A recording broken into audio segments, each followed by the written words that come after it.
Hey guys, welcome back to my channel. অনেক দিন পর খুব রোদ দিচ্ছে তো এই ইন্ট্রোটা নিচ্ছি সবার লাস্টে। এখন আমরা আবার বাড়ি ফিরবো কলকাতা। তো 3:30 ট্রেন, এখন বাজে 3:10। তো এর আগে কী হলো সেটা ভিডিও দেখতে হবে, কারণ এইখানে ট্রেনের মধ্যে এত ভিড়। তারপর এখানে নেমে আমরা ক্লিপ নিতে পারিনি। আমি শুভ্রনীল ভাই ও লেজেন্ড, ও নিয়ে নিয়েছে ক্লিপ, আমি নিতে পারিনি। আমি ইন্ট্রোটা একদম লাস্টে স্টার্ট করছি, মানে রেকর্ড করছি। তো ভিডিওটা দেখো কী হচ্ছে না হচ্ছে। তো এখন আমরা যাচ্ছি হাওড়া স্টেশন। হাওড়া থেকে ধরবো আমরা কাটোয়া লোকাল, যার টিকিটের দাম 25 টাকা। তারপর নামবো নবদ্বীপ। তারপরে আমরা নেমে গেলাম নবদ্বীপ ধামে। যদি নবদ্বীপ ধাম নামতে মিস হয় তাও কোনো চাপ নেই, পরের স্টেশন বিষ্ণুপ্রিয়া নেমে যেতে হবে, 1 কিমি ডিস্টেন্স। তো যেখানেই নামো নেমে পরেই করতে হবে 20 টাকা দিয়ে একটা টোটো, আর টোটো করে যাব লঞ্চ ঘাট। আমরা এখন এসে গেছি নবদ্বীপ ধামের লঞ্চ ঘাট। তো লঞ্চে করে আমরা যাবো এরপর মায়াপুর মন্দিরের দিকে। তো চলো। তো লঞ্চ পুরো হিরোর মতো ঘুরে আসছে, আর লঞ্চে করে মায়াপুর যেতে লাগবে 10 টাকা। তো যেতে যেতে এটা দেখলাম, বাড়িতেও বলছিল, অনেকের মুখে শুনেছি যে এরকম একটা জায়গা আছে যেখানে দুটো কালারের জল মিলিত হচ্ছে। তো যাই হোক, এটা দেখলাম প্রথম টাইম, দেখে খুব ভালো লাগলো। তবে যে ডার্ক কালারের যে জলের ভাগটা আছে, মানে যে দিকটা করে আমরা এখন ক্রস করব, জলটা পুরো ক্লিয়ার। যত কাছে যাচ্ছি আরও ক্লিয়ার হতে থাকছে, মানে খুবই পরিষ্কার একটা জল। এই জলটা দেখে যতটা সুন্দর মনে হচ্ছে তার থেকেও বেশি সুন্দর। জলের নিচে কী কী রয়েছে সব দেখা যাচ্ছিল, আর ভিউটা ওফ। তো এটা হচ্ছে শ্রী জগন্নাথ মন্দির। এখানে মন্দির ভর্তি, মন্দির দেখে খুব ভালো লাগছে।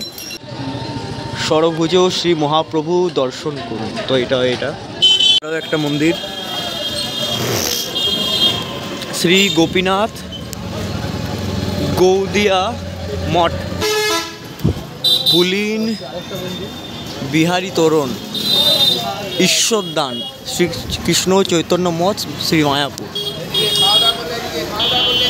তো আরও মন্দির তো খুব ভালো লাগছে দেখে। শ্রী চৈতন্য ভাগবত মঠ, আর সামনেরটা দেখা যাক, শ্রী চৈতন্য গৌরীয় মঠ। ও কি স্ট্রাকচার, আলাদাই ভেতরটা এরকম কিছুটা। তো যতটা দেখতে পাচ্ছ সামনে ইসকন প্রায় দেখা যাচ্ছে। তো লঞ্চের ঘাট থেকে নেমে পর মোটামুটি 1.34 কিমি হাঁটতে হবে, বা 10 টাকায় টোটোতে আসা যায়। আমরা হেঁটে যাচ্ছি, কারণ হাটটাতে মন্দিরগুলো ভালো করে দেখা যাবে বেশ, আর সামনে এত দোকান। তো চলো। তো আমরা এখন মোটামুটি মন্দিরের সামনে এসে গেছি। তো এটা হচ্ছে ইসকন মায়াপুর। এখানে অখণ্ড হরিনাম কীর্তন। এই হচ্ছে আমাদের চন্দু, আর এখানে মহাপ্রসাদের কুপন পাওয়া যায়। তো ইসকন মন্দিরের কাজ চলছে, আর আমরা এগিয়ে যাচ্ছি মন্দিরের দিকে। মন্দিরের ভেতরেই প্রসাদ দেওয়ার ব্যবস্থা আছে।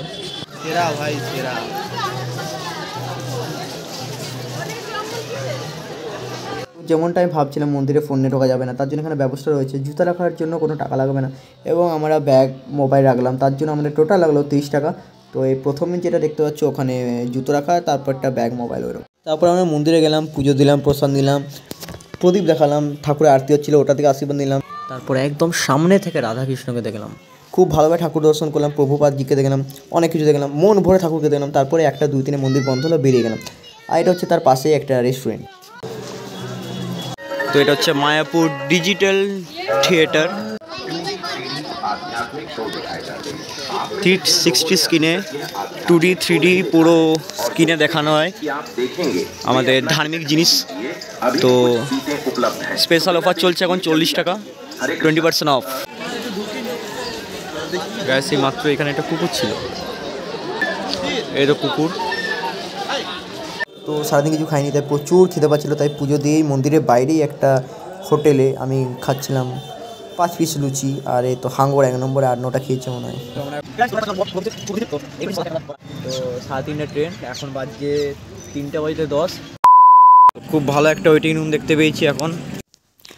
তো আমরা অনেকক্ষণ আগে, মানে আমরা একটু আগে বাড়ি ফিরে গেছি। তো ট্রেনে আর কোনো ভিডিও করিনি, ট্রেনে ক্যাচের ম্যাচের হচ্ছিলো, ঝামেলা তো লেগে গেছে ট্রেনে, লোকাল ট্রেনে। তো প্রচুর কাজ হয়ে যায়। তো তারপর ট্রেন তো যেহেতু লেট ছিল 1 ঘন্টা 45 মিনিট, তো স্বাভাবিকভাবে হাওড়াতে লেট করে নামলাম, ঘুমিয়ে কেটে গেছে। আর তারপর হাওড়া নেমে পর আবার টলিগঞ্জের বাস পাচ্ছিল না। তো তারপর অনেক কষ্টে একটা বাস পেলাম 1/2 ঘন্টা পর। ওখানেও ওয়েট। তারপর নামলাম উত্তম কুমারে, নেমে একটু আড্ডা মারলাম, তারপর ডাইরেক্ট বাড়ি। এরপর রান্না হবে, খাবো। যারা যারা নবদ্বীপ মায়াপুর যেতে চাও তাদের একটা ইজি রুট, হাওড়া থেকে যদি যেতে চাও হাওড়ায় ধরবে কাটোয়া লোকাল থেকে নামবে ডাইরেক্ট নবদ্বীপে নামতে পারো, নাহলে নবদ্বীপ থেকে 1 কিমি ডিস্টেন্স, তারপরে স্টেশন বিষ্ণুপ্রিয়া। তো ওই দুটো জায়গা থেকেই সেম প্রসেস, টোটো করতে হবে, 20 টাকা নেবে, বলতে হবে লঞ্চ ঘাট যাবো, তো লঞ্চ ঘাট থেকে লঞ্চ ধরে যেতে হবে মায়াপুর, তো ওটার চার্জ হচ্ছে 10 টাকা, তাড়াতাড়ি পৌঁছেও যাবে, নদীটাকে একটু ফিল করতে পারবে, আলাদা ওয়েদার। তো তারপর ওখান থেকে নেমে হাঁটা রাস্তা 1.4 কিমি সামথিং, তো তারপর মায়াপুরের মন্দির, আমাদের ইস্কন মন্দির। তো আবার যদি লঞ্চ ঘাট থেকে নেমে যদি টোটো করতে যাও তাহলে টোটোও করতে পারো, 10 টাকা নেবে, কিন্তু আমি প্রিফার করবো যে হেঁটে হেঁটে ঘুরবে, কারণ যাতায়াতের পথে অনেক মন্দির পড়বে, তো অনেকগুলো মন্দির আমরা ভালো করে দেখতে পাইনি, কারণ আমরা একটু লেটে পৌঁছিলাম, ট্রেন যেহেতু লেট ছিল, মন্দির বন্ধ হয়ে যেত। তো ওটাই আর কি, যারা যারা যেতে চাও তাহলে যাও, খুব ভালো জায়গা। এই ফার্স্ট টাইম গিয়েছিলাম, জাস্ট নর্মাল একটা এমনি ইনফরমেশন জোগাড় করলাম, তারপর চলে গেলাম, তো এভাবেই আর কি। তো ভিডিওটা এতটা পর্যন্ত, যদি ভালো লাগে ভিডিওটা লাইক করো, শেয়ার করো, কমেন্ট করো অ্যান্ড সাবস্ক্রাইব। আর দেখা হচ্ছে খুব জলদি আর একটা নতুন ভিডিওর সঙ্গে, ওটা একটা বাইরের ট্রিপ। তো take care, bye bye and Hare Krishna.